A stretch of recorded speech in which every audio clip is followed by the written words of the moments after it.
ঘুমের জন্য বিশ্বকাপে ভারতের বিপক্ষে ম্যাচ মিস করেছেন তাসকিন আহমেদ। এর প্রসঙ্গে টিম ম্যানেজমেন্ট থেকে আনুষ্ঠানিক কিছু না জানালেও মুখ খুলেছেন দলের সিনিয়র সদস্য সাকিব আল হাসান। যুক্তরাষ্ট্রের বিমানবন্দরের আগে বিমানবন্দরে মঙ্গলবার 2 জুলাই সন্ধ্যায় সাংবাদিকদের প্রশ্নে সাকিব জানান, ক্রিকেটে কাউকে ঘুম থেকে ডেকে তোলা হয় না, কারোর জন্য টিম বাসও অপেক্ষা করে না।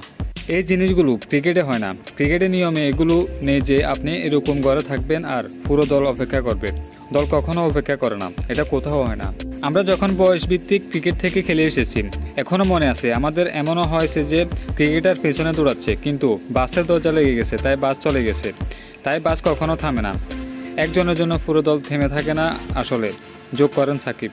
দলের ভিতরের খবর বাইরে আসায় প্রশ্ন তুলেছেন সাকিব। বিশ্বসেরা অলরাউন্ডার জানান, তাসকিন দলের সবার কাছে ক্ষমা চেয়েছে, এটা তখনই সমাধান হয়ে গেছে। আমি জানি না এটা কী কারণে হয়েছে, হয়তো তাসকিনের না খেলার ব্যাখ্যা দিতে গিয়ে হয়েছে, কারণ সে তো দলের সহ অধিনায়ক, বলতে গেলে অটোমেটিক। যখন সে না খেলবে স্বাভাবিকভাবে মানুষের মনে প্রশ্ন আসে, এখন সেটার ব্যাখ্যা তো দিতে হবে, সে কারণে বলেছে কিনা।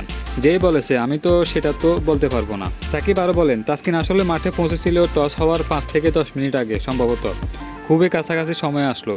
স্বাভাবিকভাবে এই সময়ে ওকে দলে নেওয়ার টিম ম্যানেজমেন্টের জন্য কঠিন ছিল। এরকম পরিস্থিতিতে একজন ক্রিকেটার কোন অবস্থায় থাকে তার জন্য একটু কঠিন। স্বাভাবিকভাবেই তাসকিন পুরো দলের কাছে ক্ষমা চেয়েছেন এটা নিয়ে। দলের সবাই এটা স্বাভাবিকভাবে নিয়েছে।